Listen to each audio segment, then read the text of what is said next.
E estamos aqui com mais uma edição de Reconversa, eu e o Serelepe, Valfrido Vardi, que de vez em quando entra em câmeras geladas para fazer não sei o que jamais acontecerá comigo, porque qualquer coisa abaixo de 35 graus eu considero frio. Então, Serelepe jamais... me lembra a Tivone. Minha Tivone me chamava de Serelepe. Serelepe. Hoje é um dia muito especial. Estamos recebendo aqui uma mistura rara de argentino com baiano. Matias Spector. Para mim, em particular, é bacana porque em 1987 veio o filme Nunca Te Vi, Sempre Te Amei, né? Eu tô falando isso, mas é hétero, Matias. O Matias, eu tô encontrando pessoalmente o Matias pela primeira vez. E a gente se conhece desde 2002. Caramba! Desde 2002, quando ele começou a colaborar na revista Primeira Leitura. Um jovem, brilhante, com texto espetacular, era amigo de Rui Nogueira, que era então meu sócio na revista, né, jornalista Rui Nogueira, grande português, beijo para Rui Nogueira, meu amigo até hoje, há 30 anos. E aí ele disse, olha, tem um menino, era um menino, chamado Matias Spector, e ele é especialista em relações internacionais, está estudando, e o texto realmente era maravilhoso. Hoje estou aqui com o professor Matias Spector, um dos maiores especialistas brasileiros em relações internacionais. Um prazer conhecê-lo pessoalmente, já que a gente se conhece tão de perto há tanto tempo. O prazer é todo meu, é uma honra mesmo, e sou muito grato a você, Reinaldo, porque você disse que meu texto era maravilhoso, mas não era. E as tuas edições dos meus textos foram fantásticas. Eu aprendi a escrever assim, na primeira leitura. Olha só... Não, tá sendo generoso, mas de qualquer modo faço de conta que assim é. O rapaz é brilhante mesmo. E aí, Matias, a gente sempre começa aqui com uma brincadeirinha para você fazer o seu Wikipedia, né? Faça uma síntese da sua vida. Do menino lá, tem o quê? 22 anos, quando você escreveu aquele texto? Dos 22 anos até agora ou antes, né? Também eu quero saber como é que um argentino foi parar na Bahia, a sua origem, como é que é? Faça uma síntese para nós. Faz todo sentido. Se apresente para o nosso público, porque quem é da área sabe que ele é um dos melhores, não é? Está entre os melhores, sem dúvida. Mas tem um monte de gente que não sabe. Então vamos lá. Então, Reinaldo e Valfrido, prazer. Eu nasci na Argentina e quando tinha 10 anos de idade, no ano de 87, uma crise brutal econômica na Argentina, teve uma diáspora argentina gigantesca à época. Boa parte dessa diáspora veio para o Brasil e assim foi com a minha família. E a gente foi para a Bahia, onde surgiu uma oportunidade de trabalho para os meus pais. E, portanto, eu cresci na Bahia, cresci em Salvador e passei toda a adolescência em Salvador, o que foi uma experiência absolutamente fenomenal para alguém que havia crescido numa cidade como Buenos Aires até então. E a Bahia me deu régua e compasso. E aos 17 anos de idade, eu fui para a Universidade de Brasília, porque à época a UNB era o único lugar no Brasil, é chocante isso. E diz muito sobre as relações internacionais do Brasil. Era a única universidade no Brasil que tinha uma graduação em relações internacionais. Apesar de ser um país deste tamanho, né? Com 10 vizinhos contíguos. Mas muito fechado ainda naquela época. Muito. O Brasil ainda é um país fechado. É fechado, é um pouco compreensível, né? Porque a capital brasileira mais próxima a uma fronteira é Porto Alegre. E Porto Alegre fica a mais de 1.000 quilômetros de distância da fronteira. Então não surpreende que o Brasil seja voltado para dentro. O que surpreende é que a elite brasileira seja voltada para dentro, né? A elite colombiana, mexicana, são elites muito mais internacionalizadas. A elite uruguaia é muito mais internacionalizada do que a brasileira. O fato é que fui para a UNB, que era o único curso à época onde se podia estudar relações internacionais. E foi bárbaro também, porque havia uma mistura de alunos de todo o Brasil, né? E terminado isso, trabalhei uns anos para as Nações Unidas e depois disso fui para a Inglaterra para fazer a pós-graduação e o doutorado. E quando concluí o doutorado, depois de 5 anos na Inglaterra, voltei para o Brasil, para a Fundação Getúlio Vargas, originalmente no Rio de Janeiro. Criamos um centro de relações internacionais na FGV. E alguns anos depois descobrimos que era o momento de abrir uma escola de relações internacionais que pudesse oferecer treinamento de ponta para os internacionalistas brasileiros. E a gente decidiu abrir isso em São Paulo. Portanto, eu me mudei para São Paulo uma década atrás para organizar esta escola que temos hoje em dia, e é uma escola deliciosa e com uma geração inteira de jovens super talentosos que estão sendo treinados em métodos sofisticados para tentar dar sentido aí ao mundo, né? Fala um pouquinho mais da sua relação com a Inglaterra, porque eu sei que ela é uma relação muito especial. Você estudou e ocupou uma cadeira numa escola que, pela primeira vez, um brasileiro... Enfim, por favor. Eu fiz o doutorado, fiz o mestrado, um doutorado na Universidade de Oxford, que tem uma tradição, ainda não milenar, mas quase, de treinar elites britânicas, né? Para pensar o mundo e para operar no mundo e trabalhar no mundo. E essa experiência foi absolutamente transformadora para mim, né? Pela intensidade do estudo e pela cultura do estudo, né? Porque é uma cultura muito medieval ainda, né? Espera-se que o jovem scholar seja um tipo de monge, né? Então, nos colleges não tem televisão, ouve-se rádio de pilha e janta-se à luz de velas e usa-se toga para fazer as provas. E existe uma cultura moldada para uma vida escolástica. Monástica. De cunho monástico, né? Então, para mim, foi sair do mundo. O meu laço com o mundo à época era escrever os textos para o Reinaldo, para a primeira leitura. Que foi a maneira que eu tive de manter o laço vivo com o Brasil, numa época que não é tanto tempo assim, mas não existia o WhatsApp, né?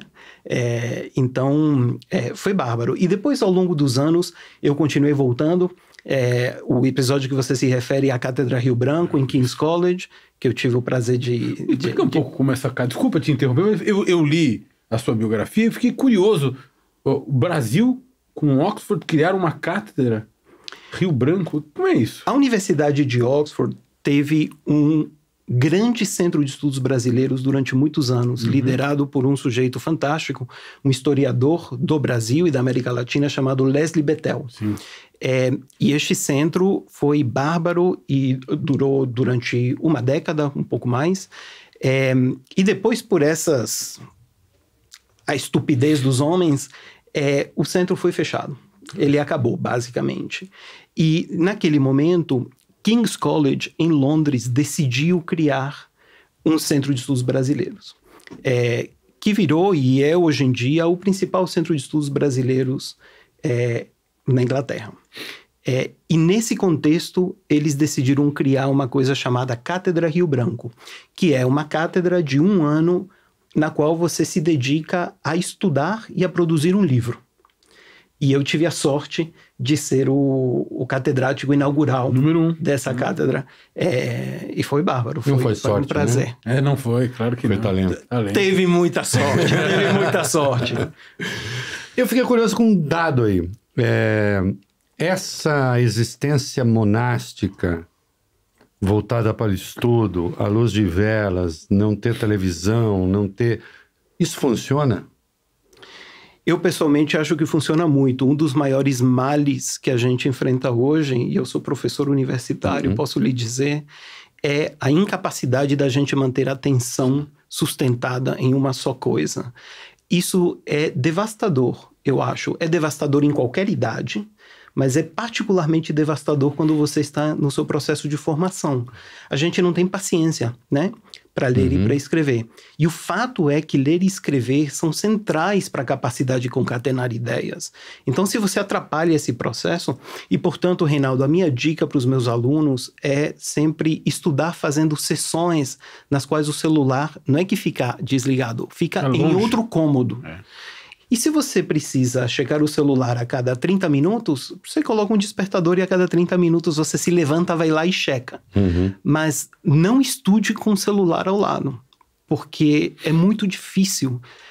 O ônus que a gente coloca nas pessoas é excessivamente custoso, eu acho. E uma das vantagens de uma vida monástica é essa. Tanto é que em toda a literatura e toda a história, quando o menino vira homem ou a moça vira mulher, o processo que se atravessa é um processo quase monástico, né? De uma solidão comprometida com um projeto que é maior, que te faz transcender pessoalmente. Isso pode acontecer à luz de velas, se você quer esse teatro medieval, mas isso pode acontecer na Avenida Paulista também, né? Depende de sua capacidade de se isolar do mundo. E eu acho que essa capacidade é valiosíssima e cada vez mais valiosa, tendo em vista o bombardeio de informação e imagens que a gente tem hoje em dia, né? Eu tenho uma pergunta, mas você tem a primazia? Não, eu já quero... Você é o primeiro. Matias, eu não vou pedir para você comentar a política externa do governo passado, porque, a menos que você queira, né? Porque, enfim, a gente assistiu aquilo a que se assistiu, né?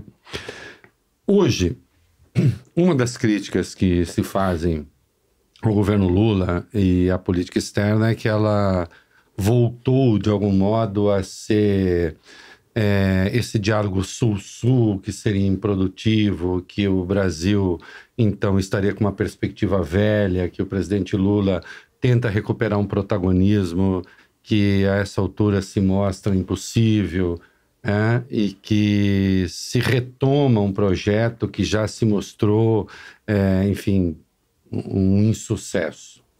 Como é que você vê a política externa brasileira hoje? Você compartilha dessa ideia de que se tem uma visão atrasada do que acontece no mundo?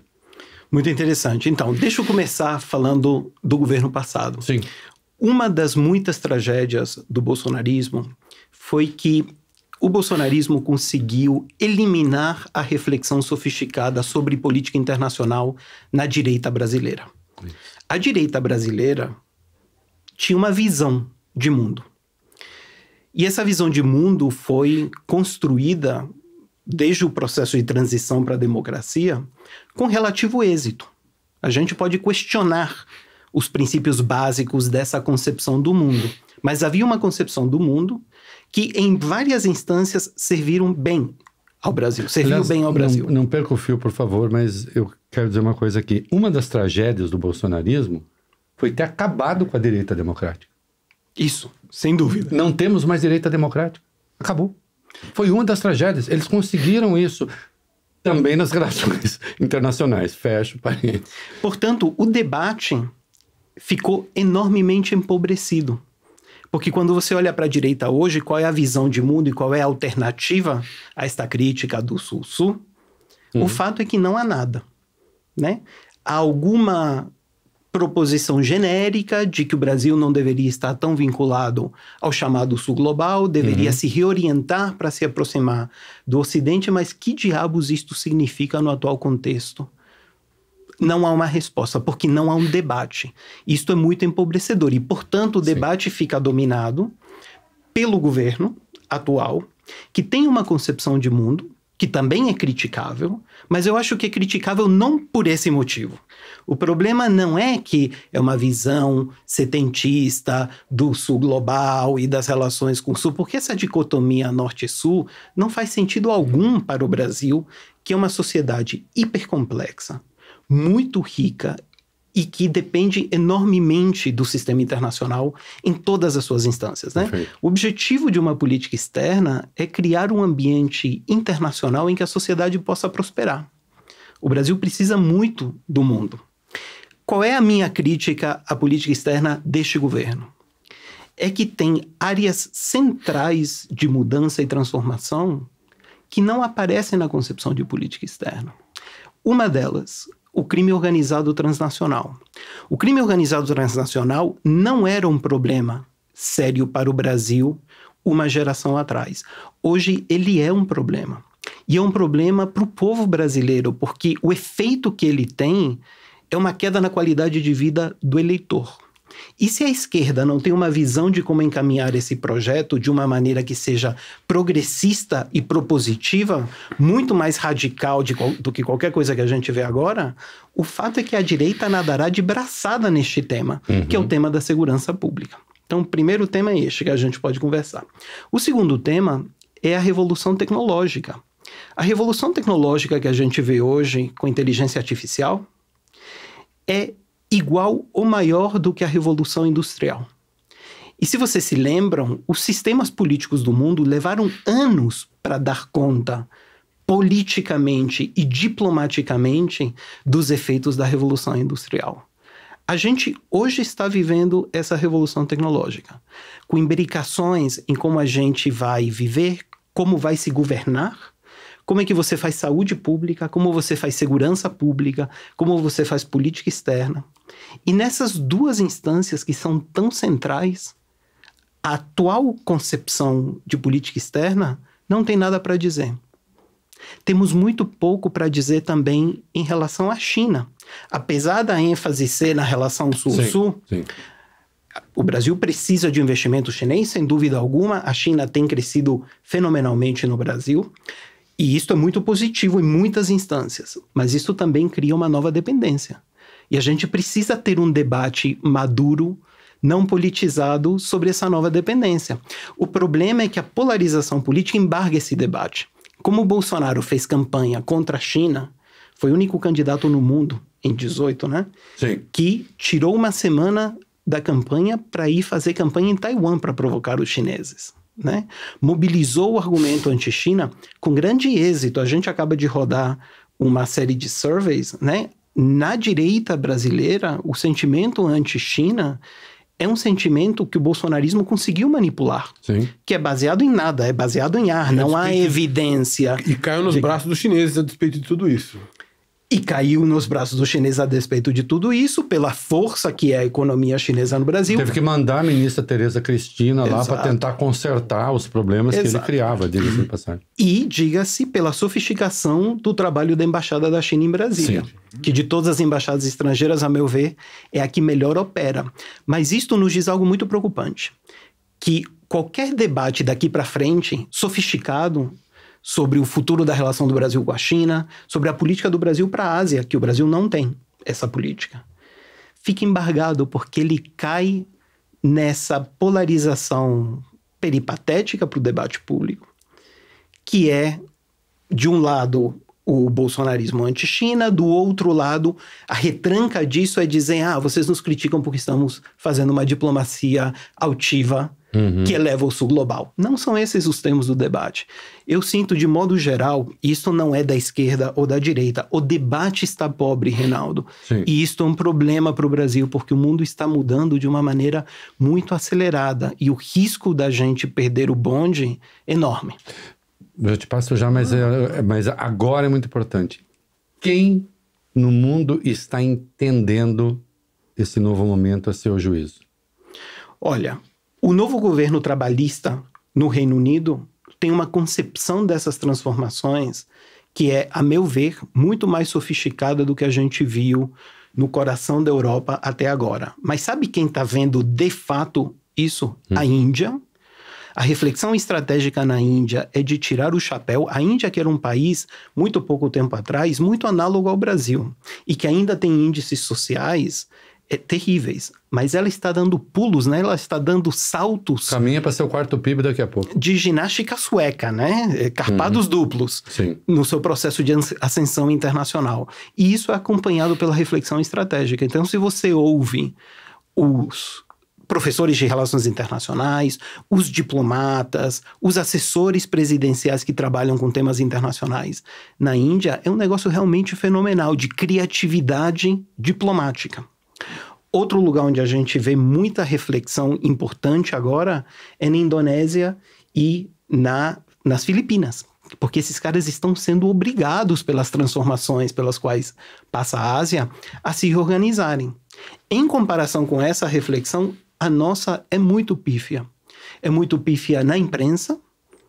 A situação da nossa imprensa é terrível, né? A gente não tem correspondentes na Ásia. Bom, não temos correspondentes hoje em dia em quase lugar nenhum, né? É muito patética na academia, é muito pobre no âmbito governamental e no debate político-partidário é quase que não existente. Maravilhoso. Professor, para lembrar a sua experiência inglesa em Oxford, e fazer uma uma conexão com essa sua fala.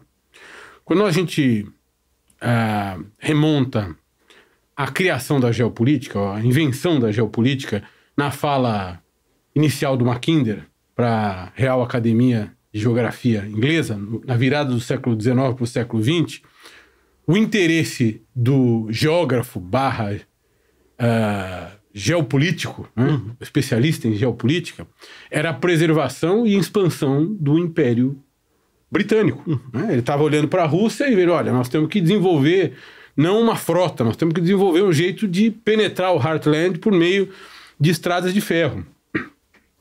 E ali estava bem identificado o interesse inglês.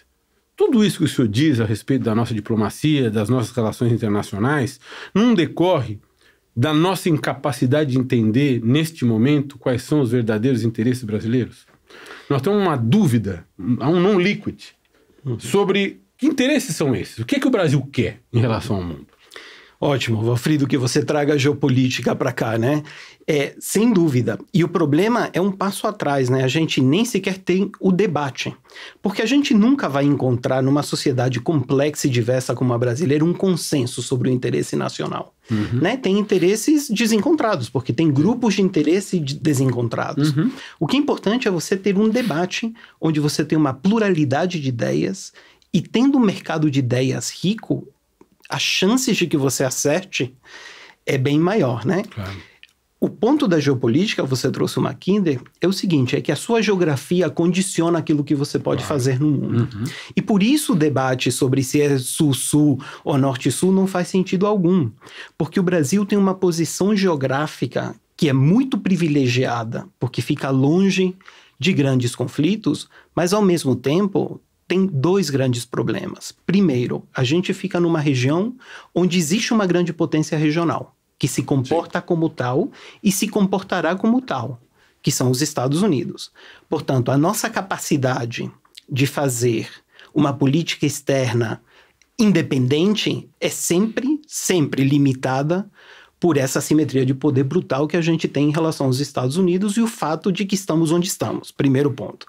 Segundo ponto, a nossa geografia também nos condiciona porque nós temos fronteiras com 10 países. São 10 países contíguos. Isso significa que a nossa possibilidade de cair em armadilha é enorme. A nossa política regional sempre precisa ser muito cuidadosa. Não é trivial para o Brasil organizar a sua própria região. A região tende a ser fonte de problemas, mais do que um trampolim no qual o Brasil pode dar um grande pulo e se projetar globalmente, não é? E a outra coisa é que, hoje em dia, os nossos fluxos comerciais e a nossa capacidade de atrair investimentos depende da estabilidade do sistema internacional capitalista criado por aquilo que se convencionou chamar globalização neoliberal. O Brasil foi um grande beneficiado deste processo. Apesar deste processo ter 1000 perversidades, 1000 delas, sentidas inclusive no Brasil, se você compara o Brasil da globalização ao Brasil pré-globalização, nós somos ganhadores. E este mundo agora está sob ataque. Está sob ataque da extrema-direita, mas está sob ataque também da esquerda, da nova esquerda. Então, desenvolver ideias para navegar este mundo é essencial. E são jogos onde a gente não tinha interesses antigamente. O Brasil não tem uma política para a Ásia porque o Brasil nunca precisou ter uma política para a Ásia. Mas agora precisa. O Brasil não tem uma política para o crime organizado transnacional porque o Brasil não precisava se coordenar com os europeus da OTAN no Atlântico Sul para poder dar batalha contra o crime organizado brasileiro que lá opera. A gente não precisava ter compartilhamento de inteligência com a Argentina, Paraguai e Bolívia. E agora o PCC traz isso à mesa. Antes, o nosso problema de desmatamento não era um problema de crime organizado. Agora a ministra do Meio Ambiente chega ao poder e tem 1.700 pisas de pouso ilegais na Amazônia, que é um território com dimensões análogas à da Europa Ocidental. E, portanto, você tem uma força de polícia federal pequena para bombardear essas coisas de cima, mas são pistas de chão batido.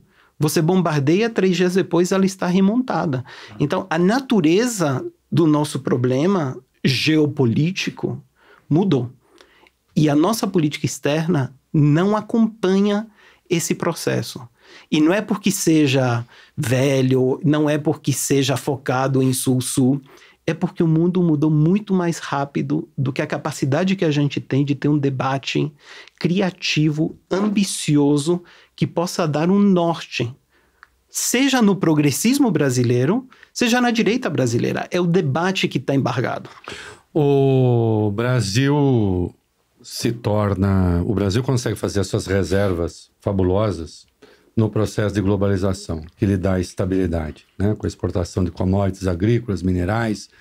Portanto, a globalização foi útil para o Brasil, sem dúvida nenhuma. E nós tínhamos uma direita que era, até outro dia, globalista, ou globalizante. Desenvolveu-se a direita antiglobalista, né? E essa direita antiglobalista na Europa, ela é protecionista. Como ela é protecionista nos Estados Unidos também, né? Foi com o Trump, continuou com o Biden, acho que vai continuar com o Trump.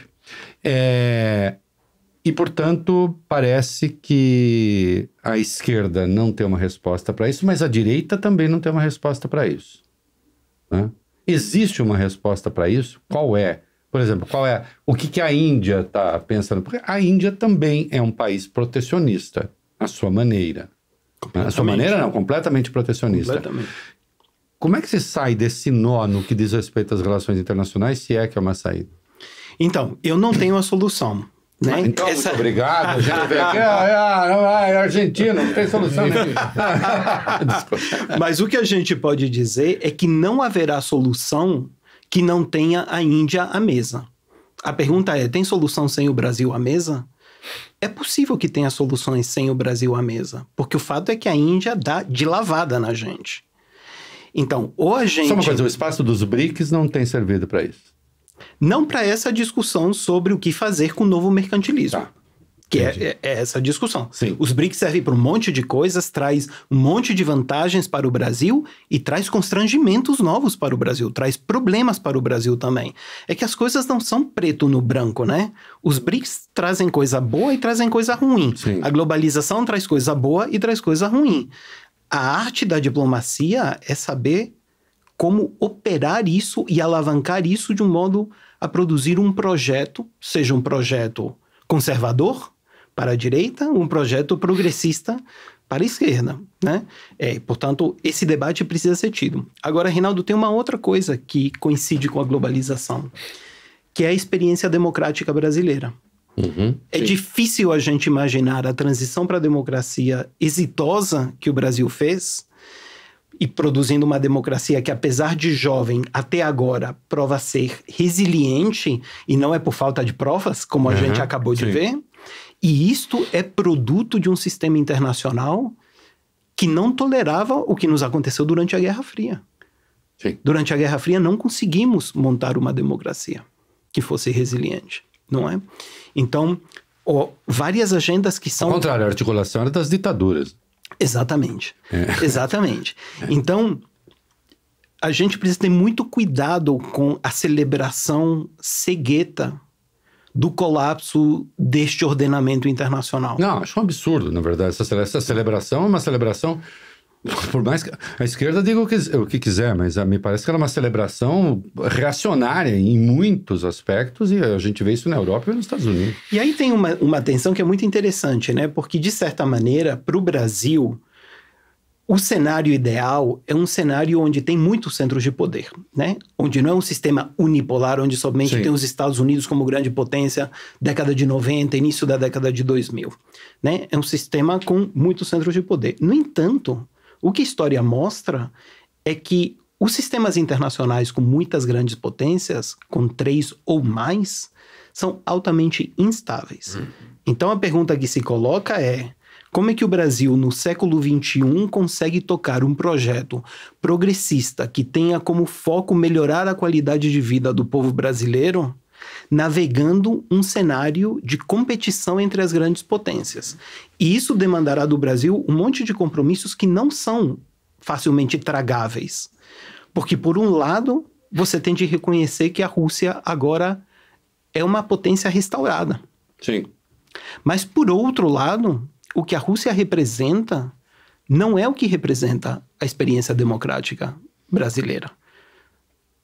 E a nossa inteligência tem de ser capaz de reconciliar essas duas coisas. Não é uma ou outra. Uhum. É por isso que a polarização do debate em política externa é tão empobrecedora das opções internacionais do Brasil, eu acho. Eu acho que seria interessante a gente aprofundar esse debate. Acho que eu gostei muito da pergunta que o Reinaldo fez sobre protecionismo, né? Então, os Estados Unidos foram o país que idealizaram e impuseram ao mundo a Organização Mundial do Comércio para afastar salvaguardas, para afastar quaisquer medidas protecionistas com base, por exemplo, na criação de tarifas, de barreiras tarifárias aos seus produtos, né? No entanto, os Estados Unidos estão tarifando, atribuindo impostos exorbitantes justamente para refrear o consumo nos Estados Unidos de produtos chineses. Uhum. Né? Aquele país, para exemplificar o que você falou para os nossos espectadores, aquele país que propunha a abolição das barreiras entre mercados nacionais para a criação de um grande mercado internacional, agora quer revolver ou voltar nos próprios passos para criar um muro, né? Para proteger seu mercado. Já proteger... está criando, né? Sim. E promete mais. Né? E se o Trump for eleito, vai criar muros ainda maiores, não só para imigrantes ou migrantes, mas também para produtos dos vários países, sobretudo a China. Né? Porque os Estados Unidos perderam o jogo que eles mesmos criaram. O jogo do globalismo comercial.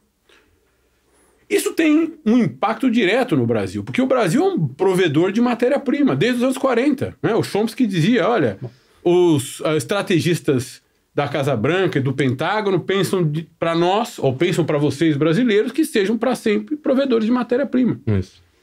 Bom, se nós somos, e de fato a nossa desindustrialização nos tornou ainda mais provedores de matéria-prima, se a indústria chinesa malograr ou diminuir ou se retrair por conta da criação dessas barreiras, né, nós também temos um problema muito grave de desaquecimento da nossa economia, que é uma economia muito menos complexa do que já foi. A pergunta que eu lhe faço, depois de fazer esse volteio, né, é como é que você vê a situação do Brasil e da economia brasileira nesse governo ainda, né? Se eleito for Trump, que tem em comum com Biden uma aversão à China. Mas é talvez ainda mais virulenta, né? Como é que você vê a situação econômica do Brasil com, por hora, refreada a vitória de um governo de extrema-direita na França, mas ainda possível, aliás, cada dia mais possível, porque essa coalizão democrática de centro-esquerda na França tem que mostrar que veio, né? Tem que resolver problemas que a política tem sido incapaz de resolver. Como é que fica a situação do Brasil? E aí, voltando, porque é uma mescla das duas falas anteriores. Como é que fica a situação econômica de um país tão descomplexo economicamente diante de um mundo que ergue barreiras comerciais por todos os lados? Vamos lá. O Brasil, Valfrido, é um dos grandes ganhadores da Organização Mundial do Comércio, né? A criação de um conjunto de regras formalizadas com capacidade de punir quem viola os princípios do livre comércio foi um instrumento fabuloso na mão do Brasil, que é um país que depende da exportação de matéria-prima desde a sua origem, né? O nome do nosso país é o nome dado pela nossa primeira commodity de exportação, né? Tem Côte d'Ivoire e tem Argentina que compartilham isto, não é? Mas todos os nossos ciclos Costa do Marfim e Argentina. Marfim, Argentina, prata, e Brasil, pau-Brasil. Todos os nossos ciclos políticos... E Argentina, prata. Eu não falei prata? Eu falei prata. O Rio da Prata. Rio da Prata. Então, desde o século XVI, os ciclos políticos brasileiros estão vinculados a ciclos de expansão de commodities, sendo ouro, ou cacau, ou café, ou borracha, ou minério de ferro, ou açúcar, ou soja, não é? Portanto, ter regras estáveis é essencial para um país como o Brasil. E o que está acontecendo agora é realmente terrível, mas não tem volta. Portanto, não adianta chorar o leite derramado. Ou o Brasil toma a dianteira de tentar construir um novo sistema de regras, ou sairá perdedor. E o Brasil tem um grande problema nisso, porque o protecionismo, hoje em dia, está travestido da preocupação com a mudança ambiental do clima. E o Brasil é visto hegemonicamente, em todo o mundo, de Washington a Pequim, como um país que é um problema para o meio ambiente, não como um país que é uma solução. Pelo nosso histórico, né? Nós já devastamos uma floresta que é a Mata Atlântica. E a gente foca aqui na Amazônia, mas o grande debate hoje não é apenas a Amazônia, é Cerrado e Pantanal. Então a gente tem um problema maior, porque não existem métricas comuns para você avaliar emissões de gás carbônico de produtos que você planta, né? O algodão brasileiro emite de maneira diferente que o algodão feito nos Estados Unidos. E a nossa capacidade de emplacar um gol atrás do outro para moldar esse novo constrangimento jurídico e político que está surgindo é muito limitada. Esse não é o debate que a gente está tendo no Brasil agora. Então, isto é um problema. Eu sou muito cético e me preocupa enormemente. Mas me preocupa uma outra coisa. O protecionismo está em alta em todo o planeta. Sim. E o protecionismo tem vantagens e tem desvantagens. Uma das grandes desvantagens do protecionismo é que ele pune o cidadão de renda baixa. O livre comércio beneficia o cidadão de renda baixa. E no Brasil, o grosso do eleitorado é de renda baixa. Então, apesar da nossa conversa pública associar o livre comércio à Fiesp e aos capitalistas de direita, o que é uma bizarrice, porque a Fiesp é uma central protecionista. É o oposto. Né? O problema do protecionismo no Brasil é que ele enquista grupos de interesse que têm acesso fácil ao poder. O protecionismo é facilitador da vida dos grupos de interesse organizados. E ele é punitivo do cidadão desorganizado, que é o grosso da nossa cidadania, o grosso do nosso eleitorado. Então, o problema com essa onda protecionista é que a gente responderá de maneira protecionista. Só que ao fazer isso, a gente pune o cidadão de renda baixa, que não deveria ser punido, deveria ser beneficiado pela política externa brasileira e, de quebra, enquista a influência de grupos de interesse, as várias associações que conseguem começar a fechar mercado seletivamente. Então, fechamos mercado para certo tipo de produto que vem da China, fechamos mercado para certo tipo de produto que vem da Europa, fechamos mercado para produtos da América Latina. Nesse jogo, quem ganha é quem tem acesso facilitado a Brasília. Essa é a tragédia do protecionismo brasileiro. E não é à toa que o Brasil, junto com a Argentina, são os países mais protecionistas do G20. Porque são sistemas políticos desenhados para serem o império dos grupos de interesse. É mais difícil em outros países, porque o desenho institucional de outros países tende a quebrar as pernas dos grupos de interesse um pouco mais. A gente não consegue. Então, uma escalada protecionista é terrível, porque a gente vai consolidar isso, vai ser dificílimo tirar isso, e isto é um imposto injusto contra o pobre brasileiro. Agora, como é que você responde? Então, vamos lá. Quando a gente pega os Estados Unidos, o que eles estão fazendo, por exemplo, para proteger a indústria de chips. Vai lá e pega uma empresa inteira em Taiwan e leva para o Arizona. 50 bilhões ali. Trilhões sendo colocados na economia americana pelo Estado. A União Europeia fazendo a mesma coisa. Né? Você mesmo apontou, no caso da França, de maneira mais pronunciada, transformando questões comerciais em barreiras ambientais. Como é que você enfrenta isso, se você não proteger? Porque a indústria brasileira está minguando, ela está sumindo. E isso significa perder emprego, significa perder renda, significa perder tecnologia. Que resposta você O dá? protecionismo industrial brasileiro foi muito incompetente. Eu não sei se vocês notaram, eu acabei de falar aqui em defesa do protecionismo, tá bom? Para ele me falar que eu estou errado. Não, mentira. Eu tenho uma visão diversa dessa, né? O protecionismo brasileiro veio e vem a um custo gigantesco para o grosso da população brasileira. Ele é fundamentalmente redistributivo de baixo para cima na Sim. pirâmide. E, portanto, eu acho realmente pavoroso. Agora, a sua pergunta é excelente. Num mundo em que está ficando mais parecido ao Brasil, ou seja, mais império dos grupos de interesse, que diabos o Brasil fará, Isso. né? Porque, por exemplo, a gente falou da Índia. A Índia é protecionista. Muito. Muito. Mas eu posso dar um passo atrás? Porque, só um minutinho, Claro. mas no que ela... Por que é que você usa como exemplo? Eu queria entender mesmo. Você vai dizer, a Índia está entendendo o mundo, Uhum. né? E a Índia tem um mercado bastante fechado. Uhum. Mas ela tem uma inserção na globalização que a gente não tem. Ela é muito mais inserida nos fluxos. Primeiro porque tem uma diáspora fenomenal, Tá. altamente qualificada, que entendeu a revolução tecnológica e com todos os problemas de um sistema internacional muito desigual, está trazendo essa revolução tecnológica para a Índia. Ela está metendo o pé no acelerador de obras de infraestrutura vastas com níveis épicos de corrupção, que quem sabe o efeito que terão sobre o sistema político indiano e a estabilidade desse sistema, né?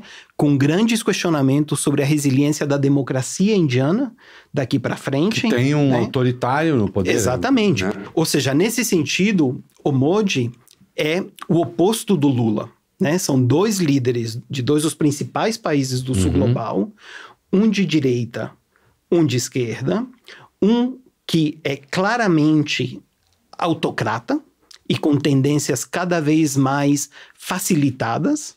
Agora, na última eleição, ele não levou uma tungada, mas foi menos do que parecia. Muito menos do que parecia. Né?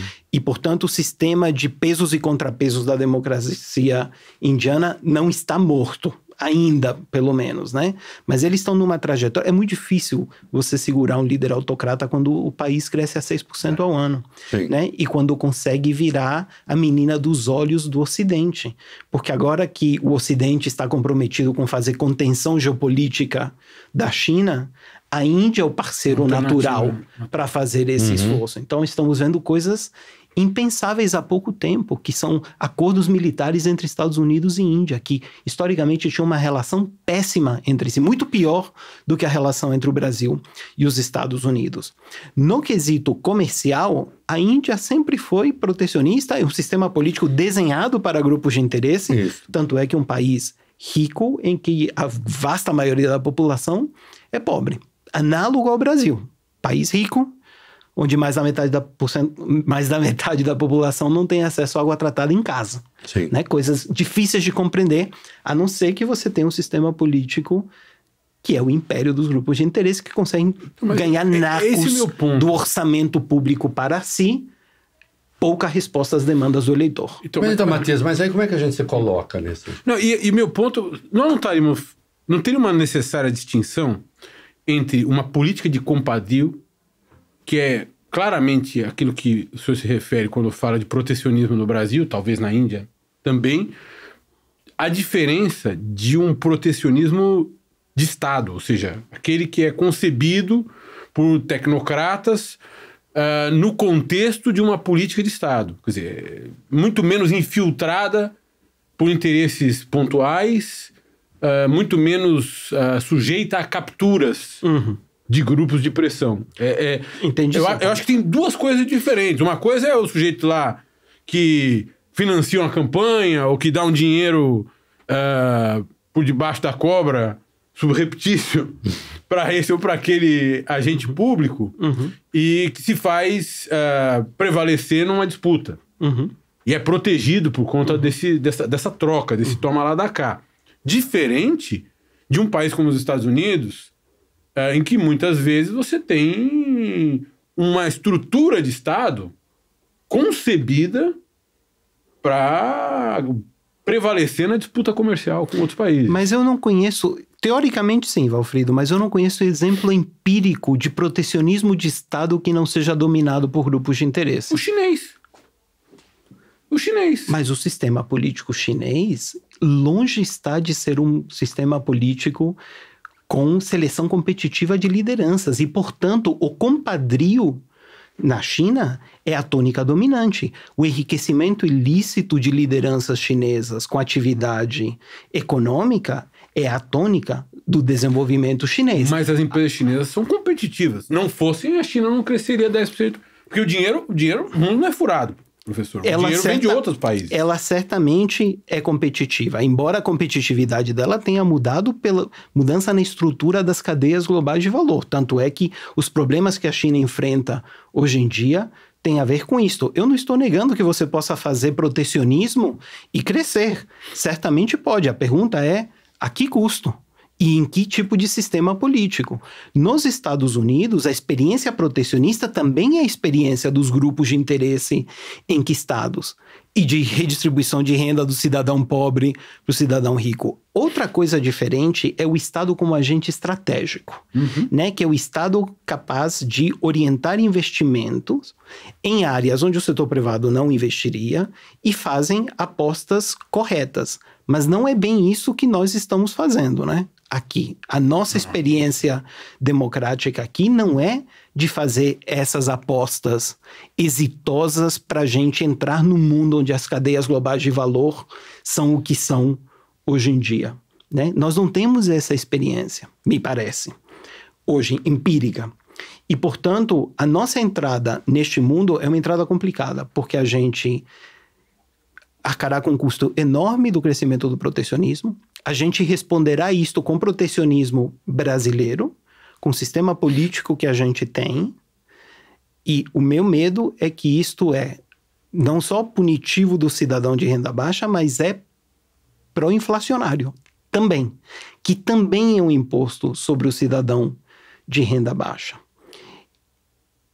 Há espaço para um projeto de livre comércio hoje no Brasil? Acho difícil com o mundo que está aí. O meu ponto é necessário começar a redesenhar as regras do comércio internacional, que poderá ser bem mais protecionista do que o que tínhamos na década de 90.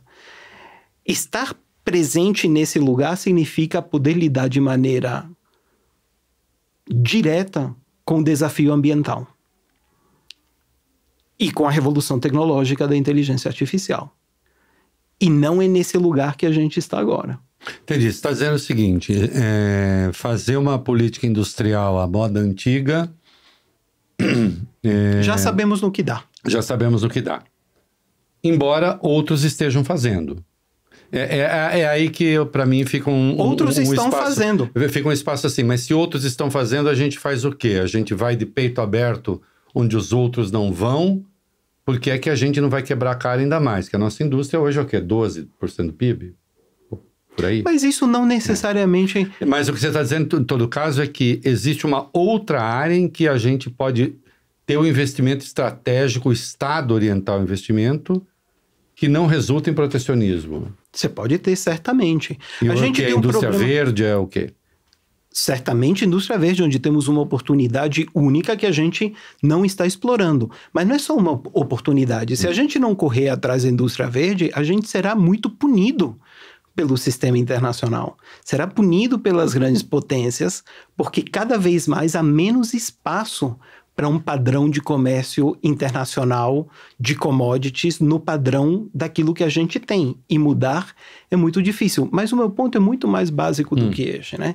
A nossa inserção no sistema econômico internacional passa pela nossa produtividade. E a nossa produtividade passa pela qualidade da nossa educação.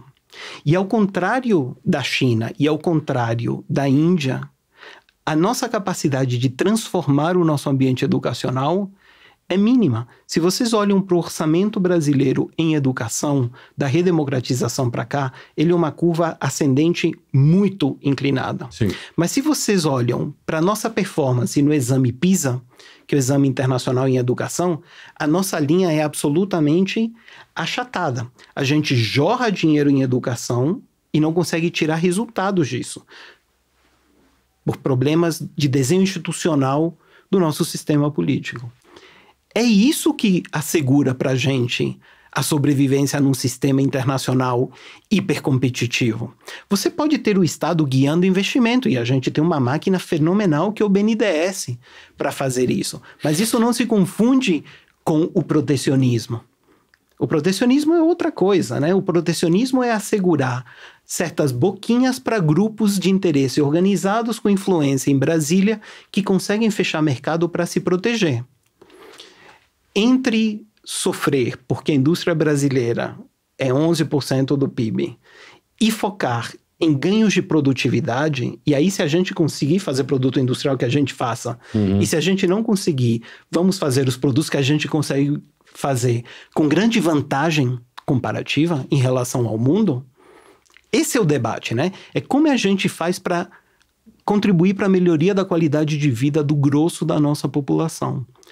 E a experiência protecionista brasileira nada tem que ver com a proteção de setores estratégicos do Brasil. Deixa eu dar um exemplo maluco, mas muito maluco. Vai lá. Nos anos 70, os países produtores de petróleo criaram a OPEP, Sim. que era um cartel. Uhum. E, basicamente, eles começaram a armazenar petróleo e pararam de vender e fizeram, obviamente, uma pressão de subida de preço. Sim. E criaram uma grande crise econômica de proporções globais, por conta do aumento daquele insumo tão importante naquele momento, e que continua sendo muito importante. E tiraram grande vantagem no processo. Exato. Ajudou a precipitar até o fim da ditadura brasileira. Não há dúvida. Imagine os senhores e os espectadores que a nossa Embrapa conseguisse criar uma técnica de preservação de grãos, de carne, de frutos. E que o governo brasileiro pudesse, num ano, dizer: hoje, esse ano nós não vamos vender comida para o mundo. Nós vamos guardar nos nossos silos comida. E vocês, produtores de comida, fiquem tranquilos. Porque nós, do governo brasileiro, vamos compensar tudo que vocês perderam ou perderão por não vender comida ao mundo. E, a partir de agora, nós vamos determinar o preço da comida, evidentemente, porque... A OPEG, Organização dos Países Exportadores de Grãos. Isso seria, para que o nosso espectador entenda, uma forma aceitável de protecionismo? Isso não é bem protecionismo, né? Isso é outra jogada. E eu sou completamente favorável. Se você me dissesse o governo federal vai investir as burras na Embrapa agora para criar uma métrica de mensuração de emissões de gás carbônico para questionar o modelo europeu, que é francamente pavoroso para o Brasil, Sim. o modelo americano de métrica, e a gente criar nova organização internacional da métrica de emissões de gás carbônico de commodities, e isto demandará bilhões de reais do erário público para investir nisto, para investir em crédito agrícola que permita ao produtor brasileiro ser compensado pela transição energética, eu estou de acordo contigo. Isso é um grande projeto estratégico liderado pelo Estado, é algo que o setor privado jamais fará e que é necessário fazer para competir neste mundo. Agora, se você me diz, vamos fechar o mercado de arroz brasileiro porque é muito injusta a competição, você e eu não nos preocupamos pelo preço do arroz no mercado. Sim, mas nós vamos matar as populações que precisam de arroz. Né? E os produtores de arroz, evidentemente. A gente tem um exemplo um pouco pedestre, mas que dá para entender direito. Vamos pegar o negócio da Shein aqui no Brasil, chamou o imposto das blusinhas, né? Você sabe que eu até fui contra, né, taxar, porque eu falei, pobre vai pagar imposto e gente que vai por... Ele falou num dia e no outro dia taxou. Não, taxou, ele não vetou, né, porque foi o acordo que se fez na Câmara, por causa dos lobbies também, enfim, né? Porque o cara vai no free shop, ele gasta e tal, e aqui ele quer, né, o dono que faz blusinha cara aqui, ele tá querendo taxar. Bom, o fato é, se botou a taxa, é claro que pobre vai pagar mais. Por aquilo que poderia pagar menos. Isso. Simples assim. E o rico comprará numa viagem internacional e trará como muamba ilegal por Guarulhos. Ou então vai no free shop e tem lá o que acho que $1.000 que ele pode comprar. E também pro rico pouco importa. Pouco importa. Vai pagar ou não vai pagar. É o pobre que está pagando. Agora, de fato, quer dizer, isso de algum modo colabora com a indústria brasileira. Enfim, a indústria... Ou não, isso só é atraso, prejuízo e não... Pode até colaborar com a indústria brasileira, mas se colabora com uma indústria brasileira e não colabora com a maioria da população brasileira, eu acho que isso é atraso. Entendo. A gente não está aqui para beneficiar uma indústria brasileira. Entendi. Né? Um projeto que se quer progressista, que se diz de esquerda, precisa ter como foco, Reinaldo, melhorar a qualidade de vida do pobre. O pobre que tem de poder comprar um computador, porque o computador é essencial à produtividade desse cidadão na escola e na faculdade. Bom, nós tivemos a lei da informática, que era um horror, que atrasou em... Se for para reviver coisas tipo a lei da informática, a gente dará muitos passos para trás e a gente não só não vai se qualificar para competir no novo mundo, a gente será passado para trás definitivamente pelas Índias do mundo. Porque não é bem isto que é... Ou melhor, a Índia não está fazendo só isto. Ela está dando um choque ao sistema político, incorporando pessoas para o mercado num ritmo que não é um ritmo como o da China, como que a China teve nos últimos anos, mas esse é o caminho. É o caminho de Taiwan, é o caminho da Coreia do Sul nos últimos 60 anos. Não é esse o caminho do Brasil. Pareceu por momentos que a gente poderia enveredar por ali, mas a gente não enveredou, porque a gente não tem ganhos de produtividade. Até a gente não ter ganhos de produtividade, não adianta a gente tentar jogar esse jogo. O nome do jogo é produtividade, é qualificar a mão de obra. O Fernando Henrique tinha uma frase bárbara na época lá da teoria da dependência, né? Que a tragédia verdadeira de um país é nem sequer ser explorado pelo capital internacional. Uhum. Né? Ele nem sequer está na posição de ser explorado. De poder ser explorado. Está tão excluído que nem explorado será. Né? E isto é um problema para um país do nosso tamanho, para uma sociedade que é jovem ainda, mas que está prestes a perder o benefício de ser tão jovem, porque está envelhecendo a passo acelerado. Uma sociedade hiperdiversa, onde há uma demanda por bens públicos que é inesgotável, em educação, saúde, segurança pública. Então, ou a nossa política externa de cunho progressista é desenhada para atender a esse cidadão, que por coincidência é a maioria do eleitorado, ou a gente está fazendo que jogo? Você vê forças do Brasil percebendo a natureza do processo como você entende hoje ou não? Não percebo. A turma da tecnologia tem uma concepção de para onde vai a tecnologia, mas ela não é articulada politicamente. Né? Uhum. No debate de política doméstica, tem um debate riquíssimo no Brasil e super sofisticado, tem um monte de gente pensando coisas interessantes em segurança pública, em economia, em agricultura, em transição verde, etc. Agora, a tradução disso para um projeto diplomático, eu não consigo enxergar. E o fato é, gente, que ter um projeto diplomático é um recurso de poder. Pensa no De Gaulle na França. Você pode ter um país que é declinante, mas se você tem uma elite política no sentido de classe política, né? Não os riquinhos, uma classe política que tem uma gente visão selecionada que pensa de política. mundo, gente dedicada, pode ser desqualificada, mas dedicada a pensar o mundo, a ver um projeto em como você traduz as dinâmicas do sistema internacional em benefícios para sua maioria eleitoral, montando um projeto político que seja vitorioso, pois majoritário, numa democracia, isso eu não consigo ver. Agora, a academia também pensa pouco isso, não? Você pensa, você está no núcleo de excelência que está tratando esse assunto, mas a gente não vê esse debate acontecendo.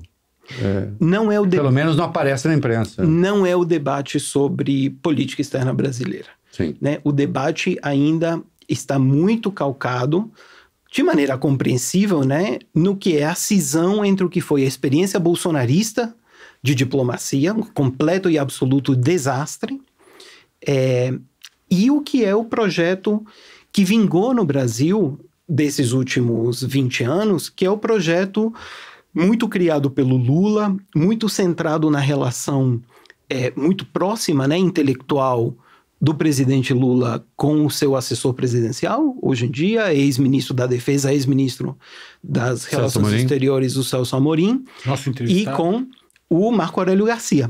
antes do professor Marco Aurélio falecer, né? Essa concepção de mundo é uma concepção de mundo que eles desenvolveram, que vem sendo desenvolvida há muito tempo, né? Já na década de 70, algumas das ideias motrizes do Celso Amorim aparecem já quando ele ainda trabalhava para o governo Geisel. Sim. E reaparecem ele chanceler do Itamar e depois voltam com Lula, e ideias do próprio Lula, né?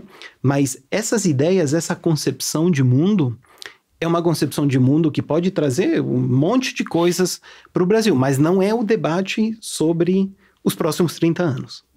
É um debate sobre, por exemplo, né, uma das grandes ideias, forças dessa concepção é a de que o Brasil ganha quando estica a corda com o Ocidente, né? Portanto, o Ocidente presta atenção ao Brasil e faz concessões ao Brasil quando o Brasil entra para os BRICS, por exemplo. Uhum. Né? É essa concepção. Mas os BRICS já têm 2 décadas, né? E a transição do mundo unipolar para o mundo multipolar já tem 1 década. Começou quando o Putin invadiu a Crimeia 10 anos atrás. Sim. Já. Né? A pergunta agora é, daqui para frente... E não aconteceu nada, né? Quer dizer, ele invadiu e não aconteceu, né? Nada ali. E não aconteceu nada, consolidando a Rússia como um centro de poder, e aí todo o processo fenomenal de ascensão da China na Ásia.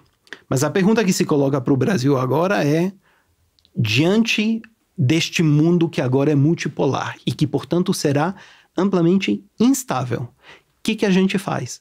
E não tem respostas óbvias.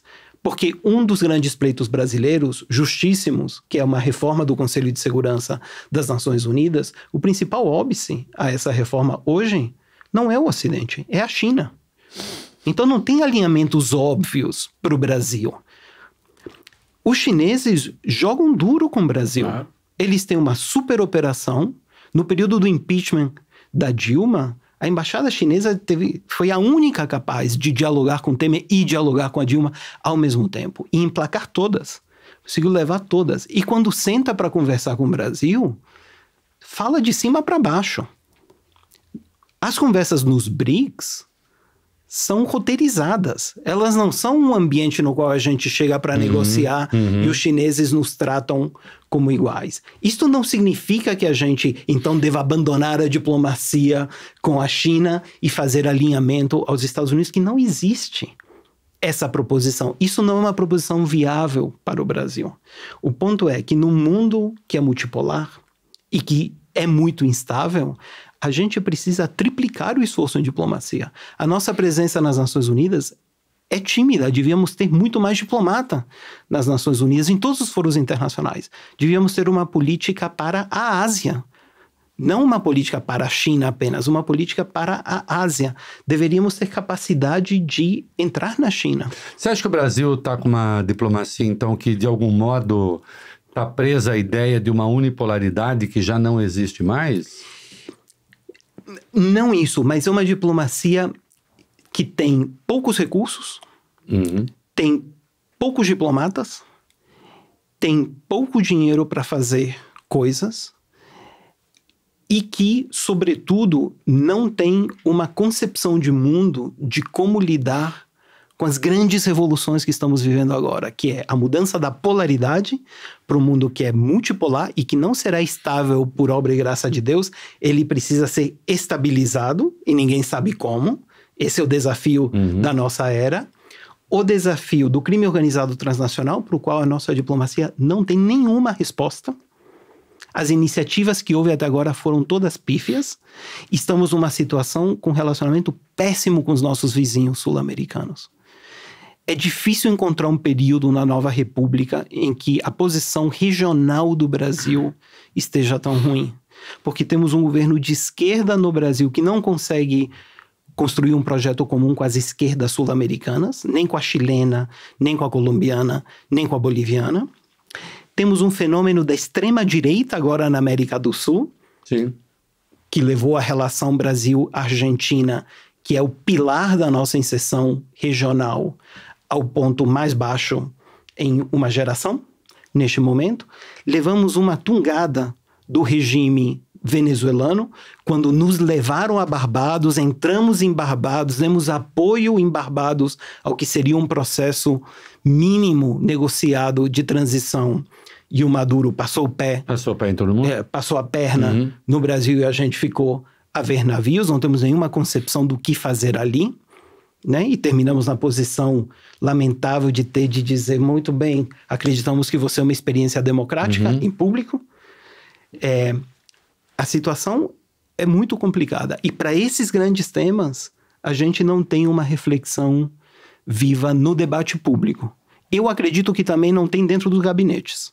Mas eu não estou nos gabinetes, então não sei, pode ser que tenha conversas secretas maravilhosas sendo construídas agora a futuro. E a outra é a revolução tecnológica, que a gente está passando longe dela. E tendo em vista a pobreza do nosso sistema educacional e o que a gente está vendo com as universidades brasileiras, com centros científicos brasileiros de absoluto sucateamento, e não um problema deste governo, um problema estrutural que o Brasil tem, nada me sugere que a gente tem condições de surfar essa onda. E isto é um problema. Nós falamos aqui de segurança algumas vezes, e você falou da questão de segurança pública. Fazer propaganda disso aqui, depois tem cachê? Tem. Tá bom. Segurança pública, o Alfredo Vardi, as máfias ganham corpo e ameaçam tomar o Estado. Uma perspectiva do crime organizado. O Alfredo promoveu um seminário, fala um pouco dele, foi o maior seminário do Brasil. Fizemos um grande seminário de 2 dias, junto com o IDP, o IRI fez o seminário, e trouxe quase todos os grandes especialistas em segurança pública no Brasil, e cometeu uma falha gravíssima, hoje reparado por não ter levado o professor Spector a falar para o público do seminário. E eu vou fazer a pergunta que eu faria ao professor se ele tivesse nos dado a honra de comparecer naquele, mas nós vamos fazer outros com a presença dele. É que eu conheci, eu não queria dividir com você. Eu achei um certo egoísmo, mas tudo bem. Mas, passa, eu tenho que estar perdoado, porque chegou aqui hoje, está aqui. Tá, chegou, deu. Professor, nós estávamos falando da política de compadrio, né? Quer dizer, esse protecionismo com política de compadrio vis-à-vis uma política de Estado, né? O Estado atendendo interesses particulares ao invés do Estado atender os interesses de todos. É disso que o senhor estava falando. E eu costumo, e nesse livro, costumo dizer que se o Brasil se transformar num narco-Estado, a questão da segurança pública se torna uma questão precedente, no sentido de que nenhuma outra questão pode ser resolvida se não for resolvida a questão de segurança pública. Com a dificuldade de resolvê-la, caso o Brasil se torne um narco-Estado, porque o crime organizado e os governos se amalgamam na situação de um narco-Estado. Com o fim do financiamento empresarial de campanha, nós sabemos que organizações criminosas têm financiado a política no Brasil. E não é um financiamento suplementar, é um financiamento substancial, para além do financiamento público. E aí o que era compadrio da Fiesp ou de setores empresariais passa a ser compadrio do crime organizado. Nós estamos nos distanciando de ter uma política de Estado para o mundo, e cada vez mais, e agora, por conta dessa infiltração criminosa nas estruturas de Estado, nós estamos evoluindo. É excelente esse ponto. Vejam vocês o que está acontecendo aqui. A gente está conversando em termos que eram impensáveis 10 anos atrás. Se alguém nos falasse 10 anos atrás que a gente estaria descrevendo o Brasil como um narco-estado, a gente daria risada, porque a gente pensava em Colômbia nesses termos e no México, mas não no Brasil. No entanto, hoje não é trivial o processo, né? Milicianos, inclusive, que chegam ao poder a cargos altos da República, não é isso? E, portanto, isto cria um problema que é fundamental. O Brasil tem 10 vizinhos contíguos, tem um litoral gigantesco, são fronteiras todas elas enormemente porosas, e a economia política do crime organizado brasileiro está sendo transnacionalizada. São redes, são cadeias globais de valor do crime. E contra isso é muito difícil você ter uma política exitosa de repressão nua e crua. Vou dar um exemplo para vocês. Um dos grandes dramas para o Brasil é o crime organizado na fronteira com o Paraguai. Em tese, o Brasil deveria poder lidar com isso, porque o Brasil não só é numerosas vezes mais poderoso do que o Paraguai. O Brasil é o país mais influente dentro do Paraguai. A economia paraguaia depende em grande medida de uma grande empresa binacional, Sim. que é controlada pelo Brasil. Itaipu. Temos quase 300 mil brasiguaios operando as commodities paraguaias do lado de lá da fronteira, né? A gente tem uma influência sobre o Paraguai que a gente não tem em nenhum outro lugar do planeta. E, no entanto, a gente não consegue coibir algo como, por exemplo, o contrabando de cigarro. O contrabando de cigarro traz um ônus gigantesco para o SUS, porque o cigarro contrabandeado, que é muito mais barato do que o cigarro legal, tem efeitos para a saúde pública brasileira terríveis. Então você tem Ministério da Saúde comprometido para acabar com isto. Você tem Receita Federal do Brasil comprometida para acabar com isto. Juntas. E, no entanto, não conseguem dobrar o Paraguai. Como um país tão grande e tão mais poderoso não consegue dobrar um país menor? Qual é a explicação? O crime organizado paraguaio... É o tráfico de um produto legal, quer dizer, que é legal no Brasil, que é espantoso. Exato. O crime organizado paraguaio pega o fumo que é produzido no Brasil, o cigarro industrializado lá, mas o fumo vem do Brasil. Então você tem o primeiro conluio entre o crime organizado paraguaio, que lá ocupa toda a cadeia política, né? Um dos principais operadores disto é o ex-presidente, atual senador, mancomunado com o produtor rural do lado brasileiro, o deputado estadual e o governador do lado brasileiro, e você trava a possibilidade do governo federal fazer pressão no Paraguai pela base, transformando a fronteira num celeiro de outras criminalidades. Sim. Desmanche de automóvel, também Paraguai, tráfico de droga, etc. A gente não tem a imaginação diplomática ainda desenvolvida para lidar com este problema. Quando o Temer assumiu, o Macri veio encontrá-lo. O pedido do Macri ao Temer foi: precisa resolver o problema dos passos fronteiriços, porque do lado brasileiro não tem gente. À época, no Brasil, havia uma greve e, de fato, não tinha guardas do lado brasileiro. O Temer tentou dar resposta, não conseguiu. O Macri insistiu, o Temer não conseguiu. O Macri perturbou tanto que ficou sem resposta. E ficou tão furioso que vazou uma carta para um jornal brasileiro reclamando do presidente brasileiro. Esse é o tamanho do problema. São coisas básicas. Problemas de passo fronteiriço para lidar. As nossas polícias não estão integradas. Tem o problema de que muitas polícias na região são elas próprias parte do tráfico e do contrabando. A polícia argentina não é trivial. Então, as escolhas que o Brasil tem de fazer, a imaginação diplomática que precisa ter para criar um marco conceitual que nos permita encaminhar o problema é gigantesco.